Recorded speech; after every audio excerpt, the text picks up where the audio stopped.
గణపతయ నమ. ఐం సరస్వత్యై నమ. క్రీం క్రీం మహాకాళికాయ నమ. ద్రాం దత్తాత్రేయ నమ. శ్రీరామ జయ రామ జయ జయ రామ రామాయ నమ. ఓం నమ శివాయ శివాయ గురవే నమ.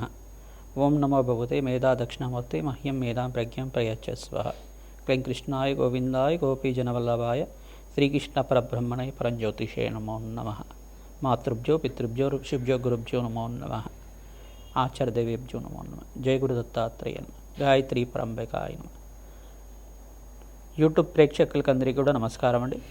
నేను పాలపర్తి గురునాథాశ్రమ జ్యోతిషం వాస్తు సిద్ధాంతిని మీకంతా కూడా ఈ యొక్క గ్రహ గోచార ప్రకారంగా నవగ్రహాల యొక్క కలయిక వాటి ప్రభావం అంతా కూడా నవగ్రహ దేవతల యొక్క అనుగ్రహం అంతా కూడా 2026 సంవత్సర ఫలితాల్లో భాగంగా ప్రధానంగా 2026 ఆంగ్ల సంవత్సర ఫలితాల్లో భాగంగా జనవరి నుంచి డిసెంబర్ దాకా ప్రధానమైన గ్రహాలంతా కూడా శుక్రుడు బృహస్పతి శుభగ్రహాలంతా కూడా ఏ రాశి వాళ్ళకి యోగిస్తాయి, ప్రధానంగా శుభ కార్యక్రమాలు మీ గృహంలో అంతా కూడా నెరవేరడానికి ఎటువంటి పరిష్కారాలంతా కూడా ఆచరించాలి. ప్రధానంగా గృహయోగము మరియు భూసంపద, స్థిరాస్తి మరియు వివాహాది శుభకార్యాలు, ఇటువంటి శుభకార్యాల కోసం శుక్రుడు బృహస్పతి యొక్క అనుగ్రహం ఏ రకంగా లభిస్తూ ఉంటుంది, ఏ రాశి వాళ్ళకంతా కూడా వివాహాది శుభకార్యాలు అత్యంత యోగకరంగా ఉన్నాయని విశేషంగా చెప్పడం కూడా జరుగుతుంది. ప్రధానంగా సంపూర్ణ విశ్లేషణ అంతా కూడా ఈ యొక్క గ్రహ గోచార ప్రకారంగా అంతా కూడా విశ్లేషణ చేయడం జరుగుతుంది. బృహస్పతి యొక్క అనుగ్రహం, శుక్రుడి యొక్క అనుగ్రహం, వివిధ గ్రహాల యొక్క స్థితిగతి ప్రభావం అంతా కూడా సంయోగం అంతా కూడా ఏ రకంగా వివిధ రాశుల వాళ్ళకి ఇవ్వబోతున్నాయని విశ్లేషణ చేయడం జరుగుతుంది. ప్రధానంగా చూసుకుంటే శనీశ్వరుడు అంతా కూడా మీనరాశులు సంచారం చేస్తున్నారు. ప్రధానంగా రాహు అంతా కూడా కుంభరాశులు సంచారం చేయడం, ఏప్రిల్ 14 తర్వాత వక్రగతి పొందుతుంటారు. కేతు అంతా కూడా సింహరాశి సంచారం చేయడం. ప్రధానంగా బృహస్పతి అంతా కూడా చూసుకుంటే మిథున రాశిలో జూన్ 14 దాకా మిథున రాశిలో సంచారం చేస్తుంటారు.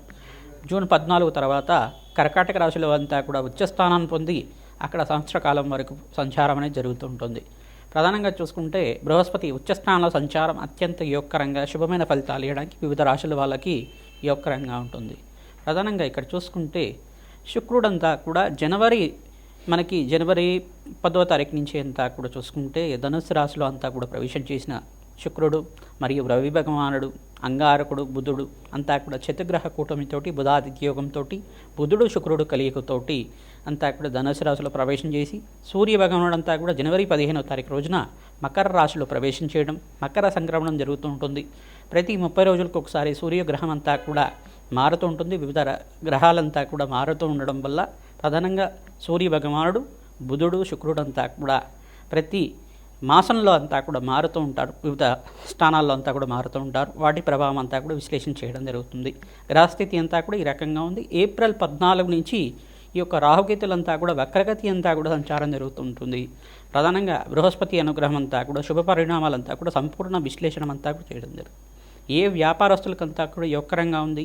ప్రధానంగా ఆర్థిక మీకంతా కూడా ఫైనాన్షియల్ గ్రోత్ కలగడానికి, ప్రధానంగా ఆర్థికంగా మీకంతా కూడా ధనాదాయం పెరగడానికి, ధనలాభాలు సిద్ధించడానికి, వ్యాపారంలో లాభాలు సిద్ధించడానికి, ఆర్థికంగా అభివృద్ధి కలిగి రావడానికి మీకంతా కూడా కులదేవత ఆరాధన శ్రేష్టంగా చెప్పడం జరుగుతుంది.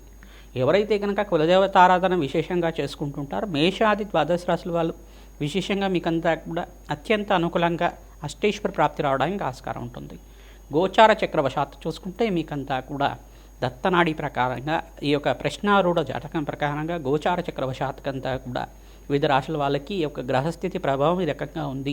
దానికి పరిహారం చేసుకుంటే ఇంకా యోగకరంగా మీకు సంపూర్ణమైన అనుగ్రహం అంతా కూడా లభిస్తుంది. జగన్మాత అనుగ్రహం వల్ల, ఆ మహాశక్తి అనుగ్రహం వల్ల మీకంతా కూడా అత్యంత అనుకూలంగా ఈ యొక్క అష్టేశ్వర ప్రాప్తి, ధనలాభాలు, అదృష్ట యోగాలు సిద్ధించడానికి ఆస్కారం ఉంటుంది. మీ గృహంలో అంతా కూడా వివాహాది శుభకార్యాలు జరగడానికి ఆస్కారం ఉంటుంది. విశ్లేషణ అంతా కూడా పరిష్కారం ఆఖరిలో చెప్తాము. మేము చెప్పే పరిహారం అంతా కూడా మీరు ఆచరిస్తే కనుక అత్యంత రాజయోగం సిద్ధించడానికి, విపరీత రాజయోగము, ధనప్రాప్తి, అదృశ్యయోగము, మహాలక్ష్మి స్థిరనివాసంగా ఉండడానికి, అష్టైశ్వర ప్రాప్తి కలగడానికి, వ్యాపారంలో అభివృద్ధి, ఉద్యోగంలో మార్పు, స్థానచలనం, గృహయోగం సిద్ధించడానికి ఆస్కారం ఉంటుంది.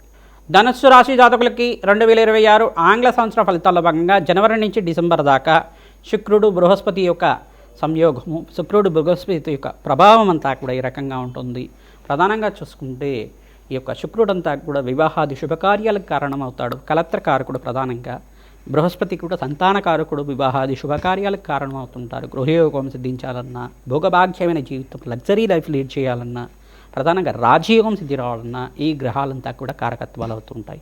ప్రధానంగా సంఘంలో గౌరవం పెరగాలన్నా, వృత్తిలో, వ్యాపారంలో, రాజకీయంగా అభివృద్ధి కలగాలన్నా ఈ 2 గ్రహాల అనుగ్రహం అంతా కూడా కావాలి. ప్రధానంగా చూసుకుంటే ధనుస్సు రాశి జాతకులకి ఇక్కడ సప్తమ స్థానంలో బృహస్పతి సంచారం, అష్టమ స్థానంలో ఉచ్చస్థానం అంతా కూడా రాష్ట్రాధిపతి ఉచ్చస్థాన సంచారం అంతా కూడా జరుగుతుంది. చతుర్గ్రహ కూటమితో ప్రారంభమవుతుంది ఈ సంవత్సరం అంతా కూడా.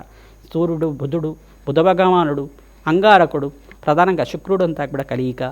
ఈ యొక్క కలియికతోటి ప్రారంభమైన 2026 సంవత్సరం అంతా కూడా, ఆంగ్ల సంవత్సరం అంతా కూడా జనవరి 15వ తారీఖు రోజున ప్రధానంగా సూర్య భగవానుడు అంతా కూడా మకర రాశిలో ప్రవేశం చేయడం, వివిధ రాశుల్లో అంతా కూడా ప్రతి నెలకు ఒకసారి మారుతూ ఉండడం, ఈ యొక్క గ్రహాలన్నీ కూడా, ఈ చతుర్గ్రహాల కూటమిలో ఉన్న గ్రహాలన్నీ కూడా ప్రతి ఒక్క నెలలో అంతా కూడా సంయోగం అనేది జరుగుతూ ఉంటుంది. ఏప్రిల్ 28వ తారీఖు దాకా మీకంతా కూడా స్వల్పమైన మిశ్రమైన ఫలితాలతోటి ఆర్థికంగా ఉన్నత స్థితి కలగడానికి, శ్రమతో కూడిన సంపాదన పెరగడానికి ఆస్కారం ఉంటుంది. మే 15వ తారీఖు తర్వాత రాజయోగం అని చెప్పడం జరుగుతుంది. సూర్య భగవానుడు ఉచ్చస్థానంలో సంచారం రాజయోగ కారకుడు, బృహస్పతి అంతా కూడా ఉచ్చస్థానంలో సంచారం అంతా కూడా రాజయోగ కారకుడు. ప్రధానంగా మీకంతా కూడా వివాహాది జరగడానికి, వివాహాది శుభకార్యాలంతా కూడా సిద్ధించడానికి ఆస్కారం ఉంటుంది. అదృష్టయోగ కాలంగా చెప్పడం జరుగుతుంది. అదృష్ట కాలం అంతా కూడా చెప్పడం జరుగుతుంది. సంఘంలో గౌరవం పెరుగుతుంది. మీ మాటకి పట్టింపు అంతా కూడా ఉంటుంది. ప్రధానంగా మీ మాటకి విలువిచ్చే వాళ్ళు అంతా కూడా మంచి గుడ్విల్ పెరగడానికి ఆస్కారం ఉంటుంది. మీ పేరు ప్రఖ్యాతాలంతా కూడా కీర్తి ప్రతిష్టలు పెరగడానికి ఆస్కారం ఉంటుంది. మీకంతా కూడా ప్రధానంగా శివపార్వతుల కళ్యాణం ఆచరించడం, ఈ యొక్క సుబ్రహ్మణ్య శాంతి హోమాది కార్యక్రమాలు ఆచరించుకోవడం, ప్రధానంగా చండీ హోమాది కార్యక్రమాలు ఆచరించుకోవడం వాళ్ళకి విశేషమైన పుణ్యప్రాప్తి లభిస్తుంది. రాజశ్యామల యజ్ఞాతికరతలు కానీ, దత్తాత్రేయ శాంతి హోమాది కార్యక్రమాలు కానీ, ప్రధానంగా చూసుకుంటే దత్తాత్రేయాయ స్మరణమాత్రైన సంతుష్టాయ నమః నామాన్ని జపాన్ని ఆచరిస్తూ ఉండండి. ప్రధానంగా కమలాత్మికాదేవి మూలమంత్ర రహితంగా శ్రీసూక్త పారాయణ, శ్రీసూక్త హోమాది కార్యక్రమాలు, లక్ష్మీ కుబేర శాంతి హోమాది కార్యక్రమాలు అంతా కూడా ఆచరిస్తూ ఉండాలి. విశేషమైన ధనప్రాప్తి, వ్యాపారంలో అభివృద్ధి, ఉద్యోగంలో మార్పులంతా కూడా ఆగస్టు 28వ తారీఖు నుంచి నవంబర్ 28వ తారీఖు దాకా విదేశీయాన యోగం కలగడానికి ఆస్కారం ఉంటుంది. విదేశీయానంలో ఎవరైతే ప్రయత్నం చేసుకుంటారో, విద్య కోసం కావచ్చు, ఉద్యోగం కోసం కావచ్చు ప్రయత్నం చేసుకుంటారో, మీ ప్రయత్నాన్ని మించి మంచి అవకాశాలంతా కూడా సిద్ధించడానికి, మీకు పేరు ప్రఖ్యాతలు గణించడానికి, అష్టైశ్వర్య ప్రాప్తి కలిగించడానికి, అమ్మవారి అనుగ్రహం వల్ల అనంతమైన ఐశ్వర్య ప్రాప్తి కలగడానికి ఆస్కారం ఉంటుంది. గోమాత సేవ చేసిన వాళ్ళకి సకల దోషాలంతా కూడా నివారణ కలుగుతుంటుంది. ప్రతినిత్యం కూడా తోటకూర, గోంగూర అంతా కూడా గోమాతకు సమర్పిస్తూ ఉండడం, దోసకాయనంతా కూడా సమర్పించడం వల్ల విశేషమైన పుణ్యప్రాప్తి కలుగుతుంది. రాజయోగం సిద్ధిస్తుంది. శనగళ్ళు, బొబ్బర్లు, మినువులు మరియు తిలలు అంతా కూడా, నల్ల నువ్వులంతా కూడా బ్రాహ్మణత్వం ప్రీతికరంగా నవగ్రహ శాంతి కోసం అని చెప్పేసి ఆ గ్రహాలకు ప్రీతికరంగా దానాది కార్యక్రమాలు దక్షిణ సహితంగా ఇచ్చుకోవడం వల్ల విశేషమైన రాజయోగం సిద్ధిస్తుంది. శ్రీమాత్రే నమః. 2026 ఆంగ్ల సంవత్సర ఫలితాల్లో భాగంగా మేషాది ద్వాదశ రాశుల వాళ్ళు ప్రతినిత్యం కూడా ఈ పరిష్కారం ఆచరిస్తే కనుక రాజయోగం సిద్ధిస్తుంది. 5 గ్రహాలు 6 గ్రహాలంతా కూడా రాజయోగం కలుగుతున్నాయి. ప్రధానంగా చూసుకుంటే ప్రధానంగా మకర రాశి జాతకులకి ఈ సంవత్సరం అంతా కూడా రాజయోగంగా చెప్పడం జరుగుతుంది. ప్రధానంగా వృషభ రాశి జాతకులకు కూడా ద్వితీయార్థంలో అంటే జూన్ 14 తర్వాత రాజయోగంగా చెప్పడం జరుగుతుంది. ఇక్కడ ధనుస్సు రాశి జాతకులకు కూడా మంచి రాజయోగంగా చెప్పడం జరుగుతుంది. కుంభరాశి జాతకులకు కూడా మంచి రాజయోగం, విపరీత రాజయోగం అంతా కూడా ఈ సంవత్సరం అంతా కూడా సిద్ధించడానికి ఆస్కారం ఉంటుంది. ఇక్కడ ప్రధానంగా చూసుకుంటే కన్యారాశి జాతకులకు కూడా మీకంతా కూడా రాజయోగంగా చెప్పడం జరుగుతుంది. ప్రధానంగా మిథున రాశి జాతకులకంతా కూడా బృహస్పతి రాశిలో సంచారం చేస్తున్నారు కావున మీకు కూడా రాజయోగంగా చెప్పడం జరుగుతుంది. ఈ గ్రహాలంతా కూడా విపరీత రాజయోగం అంతా కూడా ఈ సంవత్సరం సిద్ధిస్తున్నాయి.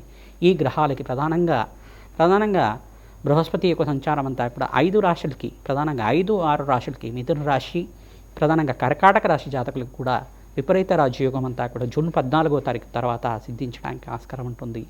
మిథున రాశి, కర్కాటక రాశి, తర్వాత కన్యా రాశి, తర్వాత ఇక్కడ చూసుకుంటే తులారాశి జాతకులకు కానీ, ధనుసు రాశి జాతకులకు కానీ, ప్రధాన మకర రాశి జాతకులు కానీ, కుంభరాశి జాతకులు కానీ ఈ సంవత్సరం అంతా కూడా ప్రథమార్థంలో కన్నా ద్వితీయార్థంలో విపరీత రాజయోగం సిద్ధి రావడానికి ఆస్కారం ఉంటుంది. విశేషంగా నవగ్రహాలకంతా కూడా ప్రదక్షిణాలు చేసుకోవడం వల్ల, మేషాది ద్వాదశ రాశుల వాళ్ళు అన్నదానం చేయడం వల్ల ఈ సంవత్సరం అంతా కూడా అష్టైశ్వర్య ప్రాప్తి కలుగుతుంది. ప్రధానంగా శనీశ్వరుడికి, అంగారకుడికి, బృహస్పతికి, శుక్రుడికి, రాహువుకి, సూర్య భగవానుడికి, అన్ని గ్రహాలకి ప్రధానంగా ఈ గ్రహాలే ప్రధానంగా ఉంటాయి కావున ఈ గ్రహాలకి మేషాది ద్వాదశ రాశి వాళ్ళు జపము, హోమాది కార్యక్రమాలు ఆచరించుకోవడం, ఆ గ్రహాలకి ప్రీతికరంగా దానాలంతా కూడా చేసుకోవడం వల్ల వేద బ్రాహ్మణత్వంతో మూలవంత సహితంగా యజ్ఞాధికరతలు ఆచరించడం వల్ల, విశేషమైన హోమాలంతా కూడా ఆచరించడం వల్ల అష్టైశ్వర్య ప్రాప్తి కలుగుతుంది, విశేషమైన ధనప్రాప్తి లభిస్తూ ఉంటుంది. వివాహం కాని వాళ్ళకి వివాహాది కార్యక్రమాలు జరగడానికి ఆస్కారం ఉంటుంది. వంశాభివృద్ధి కలుగుతుంది, అష్టైశ్వర్య ప్రాప్తి కలుగుతుంది. ప్రతినిత్యం కూడా అమ్మవారి ఆరాధన చేయండి, ఖడ్గమాల స్తోత్రాన్ని పఠనం చేసుకోండి, సుబ్రహ్మణ్య కవచాన్ని అంతా కూడా వేద బ్రాహ్మణత్వంతో పారాయణం చేయించండి, మంచి కార్యసిద్ధి కలుగుతుంది. శ్రీమాత్రే నమః.